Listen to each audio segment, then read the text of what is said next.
8 दलों के 14 नेताओं के साथ देश के प्रधानमंत्री नरेंद्र मोदी ने सर्वदलीय बैठक की। उस बैठक का जम्मू कश्मीर पर क्या असर हुआ है, इसी सब पर चर्चा करने के लिए इस समय मेरे साथ अपनी पार्टी के वरिष्ठ नेता विक्रम मल्होत्रा हैं। विक्रम जी, बहुत देर से जम्मू कश्मीर की जनता जो है वो इस बात का इंतजार कर रही थी कि आखिरकार कब कोई ऐसी मीटिंग हो जहां पर तमाम नेता एक साथ एक छत के नीचे बैठें और देश के प्रधानमंत्री से बात हुई। अब बात हुई है, इसका असर जम्मू कश्मीर पर क्या देखने को मिल रहा है? देखिए, जैसा आपने कहा कि बहुत देर से जो है निगाहें दिल्ली की तरफ थी, कब वहाँ से न्योता आए, कब एक ऐसा माहौल बने जो हमको आगे की तरफ लेके जाए, जिसमें चुनाव हों, जिसमें स्टेटहुड की रेस्टोरेशन हो, जिसमें बातचीत का एक माहौल बने। जो एक स्टेलमेट बना हुआ था, जो इतनी देर से एक तरह से चीज़ें रुक सी गई थी, थम सी गई थी, उसको आगे लेके जाने के लिए मुझे लगता है उसमें सबसे पहला कदम जो था वो जम्मू कश्मीर अपनी पार्टी ने उठाया था। और उन्होंने, हम लोग जब दिल्ली गए थे, जब अल्ताफ़ बुखारी साहब दिल्ली गए थे, आदरणीय प्रधानमंत्री, गृह मंत्री जी से पहली बार मुलाकात हुई पार्टी बनने के बाद, तो वो इसी मंशा के साथ थी कि जम्मू कश्मीर के को सोच के जो जम्मू कश्मीर के लिए जो फैसला केंद्र की सरकार ने लिया है, वो फैसला उन्होंने अपनी पार्लियामेंट में मेजॉरिटी के होते दोनों हाउसेस से पास करा के एक फ़ैसला लिया है। उस फैसले के बाद कि आगे की राजनीति क्या हो, क्योंकि लोगों की जो जीवन है वो तो रुक नहीं जाना था वहाँ। और जम्मू कश्मीर अपनी पार्टी का ये मानना था कि ये बात सुप्रीम कोर्ट में है 370 को लेके, उस पर क्या फ़ैसला सुप्रीम कोर्ट को आता है 35 से, पर तब तक हम अपने लोगों को कहाँ कैसे बेसहारा छोड़ सकते हैं, जिन लोगों को उम्मीदें हैं एक राजनीतिक प्रक्रिया से। और एक चुनी हुई सरकार जो है वो कभी भी एक अच्छी ब्यूरोक्रेटिक सेटअप मतलब अच्छा ब्यूरोक्रेटिक सेटअप जो है वो उसका मुतबादल नहीं हो सकता। तो चुनी हुई सरकार ही लोगों को चाहिए, और स्पेशली ऐसे समय में जब हम इतनी बड़ी पेंडेमिक से पूरी दुनिया लड़ रही है और उसके अभाव में किस तरह से ब्यूरोक्रेसी ने मनमानी करी हमने देखा पिछले दिनों में। सो आज लोगों को, आपने बिल्कुल सही कहा कि एक उम्मीद भरी निगाहों से लोग देख रहे थे, और आज ये बहुत वेलकम स्टेप है, क्योंकि कल की मीटिंग के बाद जितने भी राजनीतिक दलों के लोग बाहर आए, उन्होंने मीडिया का संबोधन किया और उन्होंने मीडिया के समक्ष यही बात रखी कि एक अच्छे माहौल में, एक अच्छे वातावरण में मीटिंग हुई और पॉजिटिविटी की माहौल में। मीटिंग तो अच्छे माहौल में हुई, लेकिन सवाल कुछ पॉलिटिकल पार्टीज जो हैं वो ये उठा रही हैं कि अपनी पार्टी को वजूद में आए 1 साल भी नहीं हुआ, तो अल्ताफ बुखारी को इस मीटिंग का न्योता कैसे मिल गया, जबकि उनसे वरिष्ठ नेता जो हैं वो जम्मू में थे? देखिए, मैं आपको इस बात का जवाब थोड़ा सा तफसील से दूंगा कि हमको ये बात समझनी पड़ेगी कि जम्मू कश्मीर अपनी पार्टी ही एक ऐसी पार्टी थी जो जम्मू और कश्मीर दोनों रीजन्स को रिप्रेजेंट करती थी। जब वो बनी थी, जम्मू से लोग, कश्मीर से लोग, रजौरी से लोग, रियासी से लोग, तमाम जम्मू कश्मीर के खित्तों से लोग जो अलग अलग धर्मों से थे, अलग अलग कॉन्स्टिट्यूंसी से थे, अलग अलग जो है क्या बोलते हैं, ज़िले से तो थे, और वो रिप्रेजेंट करते थे अपने लोगों को। उसमें पहाड़ी लीडर हमारे पास थे, उसमें जम्मू के लोग हमारे पास थे, उसमें सिख लोग हमारे पास थे, उसमें कश्मीरी पंडित लोग हमारे पास थे, उसमें गुज्जर लोग हमारे पास थे, सीनियर गुज्जर लीडर जो विधायक रहे हैं, जो मंत्री रहे हैं, और कश्मीर से सीनियर लीडरशिप वहाँ पे थी, जो एक्सपीरियंस लीडरशिप थी, वो इकट्ठे होके एक पार्टी का रूप लिया। और उस पार्टी को बुलाना किसी का एहसान नहीं था। जिस पार्टी ने इस इलेक्टोरल इस 370 के ख़त्म होने के बाद जो कश्मीर में कोई भी आगे आने को तैयार नहीं था, जब अपनी जान पे खेल के ये एक पार्टी बनाई और आगे वो लोग आए, हिंदुस्तान का झंडा पकड़ के आगे चले, और उन्होंने कहा नहीं, हमको जो बात करनी है चाइना से नहीं करनी, पाकिस्तान से नहीं करनी, हिंदुस्तान की सरकार से करनी है, और अगर हिंदुस्तान की सरकार हमको बुला रही है तो हम ज़रूर बात करने जाएंगे। उस वक्त हम पे इल्ज़ाम ये लगा कि ये बी टीम है, ये इन्होंने बेच दिया, इनको ये क्यों गए।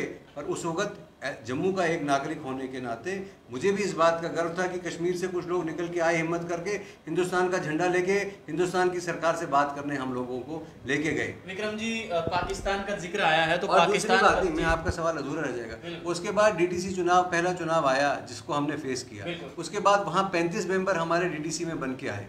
उसके बाद हमारे चेयरमैन दो श्रीनगर प्रोविंस में 2 बने, रियासी में डिप्टी चेयरमैन बना, इलेक्टेड जो हमारे पार्टी सिंबल पे नहीं लड़े थे पुंछ से, वो लोग हमारे साथ जीतने के बाद शामिल हुए। उसके बाद श्रीनगर में मेयर हमारा बना, कॉरपोरेशन की इलेक्शन में हमने वो जीता जो खाली हुई थी जी। तो रिप्रेजेंटेटिव, उसके बाद चुनाव आया कहाँ? और जो ये लोग आज सवाल उठा रहे हैं, उन्होंने अगर उनका कई साल पहले रिप्रेजेंटेटिव कैरेक्टर था भी, वो खो दिया। आज वो लोग कोई परिवारवाद की पार्ट में लड़ाई, अपने चाचा मामा की लड़ाई लड़ रहा है, परिवारवाद की लड़ाई, उस पर मैं कमेंट क्यों करूं उस राजनीतिक दल पे। और दूसरे दल अभी बिल्कुल एक्सपोज हो गए इस डीडीसी चुनाव में, जो जम्मू को रिप्रेजेंट करने की बात करते थे। और कहीं ना कहीं हम माने या ना माने, आज जम्मू की रिप्रेजेंटेशन जो इलेक्टोरली रिप्रेजेंटेशन है वो भारतीय जनता पार्टी कर रही है, और उनके वहाँ लीडर्स थे। विक्रम जी, महबूबा मुफ्ती की सुई अभी भी पाकिस्तान पर अटकी हुई है। मीटिंग से पहले भी उन्होंने कहा कि पाकिस्तान से बातचीत करनी चाहिए, मीटिंग के बाद भी महबूबा मुफ्ती ने कहा कि पाकिस्तान से बातचीत होनी चाहिए। ये सुई क्यों अटकी है, पाकिस्तान पर क्यों अटकी है, क्या कहलाता है ये रिश्ता? देखिए, यही फर्क है जम्मू कश्मीर अपनी पार्टी पीडीपी और नेशनल कॉन्फ्रेंस में, कि जम्मू कश्मीर अपनी पार्टी का हमेशा से ये मानना है, शुरू से ये हमारी मानना रहा है, और बड़े दृढ़ता से हमने इस बात को रखा है कि हमारी जो भी बात होगी वो जम्मू कश्मीर की जो भी के परिपक्ष में जो बात होगी, वो हमारी बात केंद्र सरकार से होगी, भारत की सरकार से होगी। क्योंकि हम भारत के नागरिक हैं, हम भारत का हिस्सा हैं। हम पाकिस्तान हमारा मसला हल नहीं करेगा, हमारा मसला चाइना हल नहीं करेगा, और इसीलिए हमने हमेशा यही बात पे जोर दिया।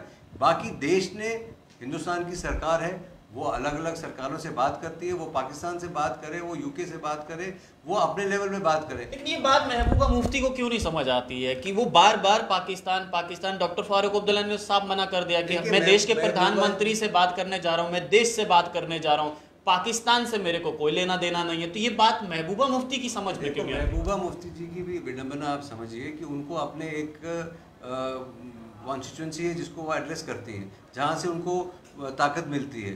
अंदर तो उन्होंने पाकिस्तान की बात नहीं की, बिल्कुल मीटिंग के अंदर तो पाकिस्तान की कोई बात नहीं करी। अब उनको अपने हर बात में पाकिस्तान को शामिल करना होता है, क्योंकि उससे उनको लगता है शायद उनकी जो कॉन्स्टिट्यूंसी है, ये दोहरा मुखौटा क्यों पहन लेते हैं? ये दोहरे मुखौटे वाले लोग ही तो थे जिन्होंने आज जम्मू कश्मीर को इस दोहराए पे लाके खड़ा किया, जिन्होंने जम्मू और कश्मीर के खासकर लोगों को कभी ये सोचने के लायक नहीं बनाया कि हमको रहना किसके साथ है, हम हिंदुस्तानी हैं या पाकिस्तानी। ये कन्फ्यूजन जो है वो हमेशा इन्हीं दो राजनीतिक दलों ने जम्मू कश्मीर के लोगों के जहनों में रखा, और हम चाहते हैं कि अब समय आ गया है कि इस कन्फ्यूजन से लोग बाहर निकलें और तरक्की और डेवलपमेंट के रास्ते पे आगे चलने की बात करें, एम्पावरमेंट के रास्ते पे, और जम्मू कश्मीर की बराबरी की बात हो। उमर अब्दुल्ला कह रहे हैं कि 5 अगस्त को मैं नहीं मानता, 5 अगस्त को जो भी हुआ है उसको मैं नहीं मानता हूँ। मानते पूरी दुनिया मान गई, पूरा देश मान गया, लेकिन उमर अब्दुल्ला जो हैं वो अभी भी कह रहे हैं कि 5 अगस्त को मैं नहीं मानता। क्यों? क्या वो किसी दूसरे देश में रहते हैं? देखिए, ये उमर साहब इसका आपको जवाब दे सकेंगे। जहाँ तक मेरा आज़ादी और जम्मू कश्मीर अपनी पार्टी की बात है, हम ये मानते हैं कि 370 और 35 से हिंदुस्तान के पार्लियामेंट ने हटाया, वही इसको वापस ला सकता है। बिल्कुल। और मामला जो है वो सुप्रीम कोर्ट में है, तो वो उसी तरीके से हल होगा। पर जब तक ये मामला सुप्रीम कोर्ट का फैसला नहीं आता, तो जम्मू कश्मीर के लोगों को क्या बंदी बना के रखना है उस फैसले के इंतज़ार तक? और क्या जम्मू कश्मीर के लोगों को चुनी हुई सरकारें नहीं देनी? क्या जम्मू कश्मीर के लोगों को इस ब्यूरोक्रेसी के हवाले रखना है? हमको ये जवाब जो हैं वो खुद से मांगने होंगे, और कहीं ना कहीं ये सोचना होगा कि कब तक हम, आज ये पीएचडी का अलायंस इनका बना, कल तो पीएचडी को कोई ऑन ही करने को तैयार नहीं था। उमर साहब से पूछा, उन्होंने कहा मैं प्रवक्ता नहीं हूँ। 2-3 टीवी शोज पे मैं भी था। जब उन्होंने एंकर ने उनसे पीडीपी के लोगों से पूछा, उन्होंने कहा नहीं मैं तो पीडीपी का प्रवक्ता हूँ, पीएचडी का नहीं। तो आज ऐसा क्या हो गया कि कल जो एक ढकोसला इन्होंने लोगों को बेवकूफ़ बनाने के लिए रचा था और कहा कि हम 370 और 35 से वापस लाएंगे, तो आज कहाँ गया वो? मतलब बेवकूफ़ बना रहे हैं लोगों को। वो तो जग जाहिर है कि आज जो इनका स्टैंस है, आज ये जो लोग ये बात कह रहे हैं, वो तो जो पीएचडी बना था तब तो ये वो बात नहीं कह रहे थे, तब तो ये वापस लाने वाले थे 370। कहाँ से और कैसे लाने वाले थे वो नहीं पता। पर मुझे लगता है कि अब समय आ गया है, जम्मू कश्मीर के लोग और ज़्यादा बेवकूफ़ बनने वाले नहीं हैं। इनको ने टिप्पणी की है कि जम्मू कश्मीर की पॉलिटिकल पार्टीज जो है वो स्टेटहुड पहले चाहती हैं, चुनाव उसके बाद में, लेकिन देश के प्रधानमंत्री पहले चुनाव करवाना चाहते हैं और स्टेट बाद में। अपनी पार्टी कहाँ पर खड़ी है? मुझे नहीं ऐसा लगता कि देश के प्रधानमंत्री ने कुछ ऐसा वाजे किया या ऐसा कहा कि हम पहले चुनाव कराएंगे और फिर स्टेटहुड देंगे। ये मामले अभी ओपन है। जम्मू कश्मीर अपनी पार्टी का शुरू से ये स्टैंड रहा है कि हमारा स्टेटहुड रिस्टोर होना चाहिए। कब रिस्टोर होगा वो डिसाइड वही लोग करेंगे जिन्होंने छीना है। जम्मू कश्मीर का स्टेटहुड जो है वो छीना गया 5 अगस्त को, वो केंद्र की सरकार ने छीना है। वापस देने का वादा फ्लोर ऑफ द हाउस पे उनका है और अच्छा होगा कि वो चुनाव से पहले रिस्टोर हो जाए। पर अगर चुनाव के बाद भी रिस्टोर होता है तो मुझे लगता है उसमें कोई इतनी बड़ी बात नहीं हो जाएगी। अगर चुनाव होने ज़रूरी हैं और स्टेट जब वादा है आदरणीय प्रधानमंत्री का और फ्लोर ऑफ द हाउस पे, तो हमारी चीज़ हमको वापस देनी है। हम कुछ उसके अलावा नहीं मांग रहे। आखिरी सवाल मेरा ये रहेगा कि हर्षदेव सिंह कह रहे हैं कि ये ऑल पार्टी मीटिंग नहीं थी, ये चाय बिस्किट मीटिंग थी। जम्मू कश्मीर से नेता वहां पर गए और वहां पर सिर्फ आश्वासन लेकर वापस आए। और इसी के साथ मैं जोड़ना चाहूंगा, प्रोफेसर भीम सिंह ने कहा है कि जितने भी कश्मीरी नेता थे वहां पर उन सब ने कश्मीर की बात की, जम्मू की किसी ने बात नहीं की। नहीं, मैंने ऐसा वक्तव्य तो प्रोफेसर साहब का नहीं देखा। मैंने उनको टीवी पे 2-3 चैनल में सुना और मुझे लगता है मैं बाकी पार्टियों की बात आपसे नहीं कर सकता, पर जहाँ तक जम्मू कश्मीर अपनी पार्टी की बात है, जम्मू कश्मीर अपनी पार्टी के प्रेसिडेंट अल्ताफ बुखारी साहब का जो वक्तव्य आया था मीटिंग की इमीडिएटली बाद, वो मैंने आपको फॉरवर्ड कर भी दूंगा। अखबारों में भी आया। वहाँ कहाँ खाली कश्मीर की बात है, वहाँ जम्मू और कश्मीर की बात है।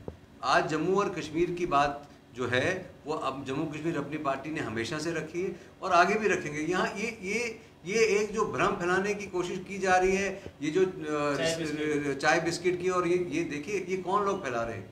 ये वो लोग फैला रहे हैं जिनके नुमाइंदे, जिनकी अपनी आंतरिक पारिवारिक कला इतनी ज़्यादा है कि जो जम्मू के लोग अच्छे से समझते हैं। वो कितना जम्मू को रिप्रेजेंट करते हैं वो भी लोग समझते हैं। आज उनके अपना हाउस जो है वो बिखर रहा है, वो एक दूसरे को पे छीटाकशी कर रहे हैं, वो हम सब लोगों ने देखा। तो आज जम्मू का रिप्रेजेंटेटिव कैरेक्टर किसके पास है, आप बताएं मुझे। जम्मू का जो रिप्रेजेंटेटिव कैरेक्टर है वो तो बीजेपी के पास है, पंचायत से लेके पार्लियामेंट तक, डीडीसी तक। तो कहीं ना कहीं चाहे वो हमारे राइवल्स ही हैं, पर उनके पास है। जम्मू का रिप्रेजेंटेटिव कैरेक्टर कांग्रेस के पास है, जहाँ जिनके डिप्टी सीएम यहाँ रहे हैं, मंत्री रहे हैं। तो एक पार्टी अगर ये कहे नहीं जम्मू का रिप्रेजेंटेटिव कैरेक्टर सिर्फ मेरे पास है, वो नहीं हो सकता। आने वाले समय में जब चुनाव होंगे, जो लोग जीत के आएंगे वो कैरेक्टर रिप्रेजेंटेटिव कैरेक्टर बनाएंगे। डेमोक्रेसी में यही होता है। और ये कह देना और आश्वासन क्या, ये लोग तो स्टेटहुड की मांग अगर कर रहे हैं, कब से स्टेटहुड की मांग अगर करनी है तो फिर सभी राजनीतिक दलों से लोग निकल के आ जाएंगे बाहर, एक ऐसी मूवमेंट क्रिएट हो। तो खाली व्हाट्सएप पे स्टेटमेंट देने से या फेसबुक पे स्टेटमेंट देने से जम्मू की अलग स्टेट नहीं बनेगी। और भारतीय जनता पार्टी के पास ये मौका था कि वो जम्मू कश्मीर की अलग स्टेट बना सकते थे 5 अगस्त, जब उन्होंने तय किया कि स्टेट को तोड़ना है। तो वो उन्होंने फैसला लिया। ये लोग उनको उस बात का जवाब देंगे कि उन्होंने क्यों जम्मू की अगर एस्पिरेशंस थी। और जम्मू की जब हम एस्पिरेशंस की बात करते हैं देव जी, तो हमको एक बात ध्यान में रखनी चाहिए कि जम्मू कठुआ से शुरू होता है और डोडा, भदरवा, बनी, बसोली, मरवा, दच्चन, मुगल रोड ऊपर तक जाता है। और उन सब लोगों की आवाज़ जो बनेगी वो जम्मू की आवाज़ होगी। केवल एक कॉन्स्टिट्यूएंसी से अगर कोई निकल के आए बोले मैं जम्मू की आवाज़ हूँ, वो जम्मू की आवाज़ नहीं बनेगी। तो जम्मू का रिप्रेजेंटेटिव कैरेक्टर डाइवर्स है, मल्टीलिंगुअल है, मल्टी एथनिसिटी अलग है लोगों की, रिलीजन अलग है। तो जो सबको इकट्ठा लेके चलेगा वही जम्मू की आवाज़ बन सकता है। चलिए, बहुत शुक्रिया बातचीत करने के लिए। विक्रम मल्होत्रा बातचीत कर रहे थे और कह रहे हैं कि जो सर्वदलीय बैठक हुई है वो एक अच्छी पहल है और इससे जम्मू कश्मीर में अब पॉलिटिकल एक्टिविटीज़ एटलीस्ट हम ये कह सकते हैं कि शुरू हुई हैं। और जिस प्रकार से कल नेताओं ने बयान दिया है, बयानबाजी की है, उससे तो यही लग रहा है कि जल्द से जल्द जम्मू कश्मीर में अब डिलिमिटेशन हो सकता है और उसके बाद चुनाव भी होंगे। लेकिन सबसे बड़ा मुद्दा ये है कि जम्मू कश्मीर को पूर्ण राज्य का दर्जा कब मिलेगा, इस पर भी देश के प्रधानमंत्री और गृह मंत्री अमित शाह ने आश्वस्त किया है कि जल्द से जल्द जम्मू कश्मीर को पूर्ण राज्य का दर्जा वापस मिलने वाला है। आपकी इस बारे में क्या राय है, अपनी राय कमेंट बॉक्स में जरूर रखिएगा।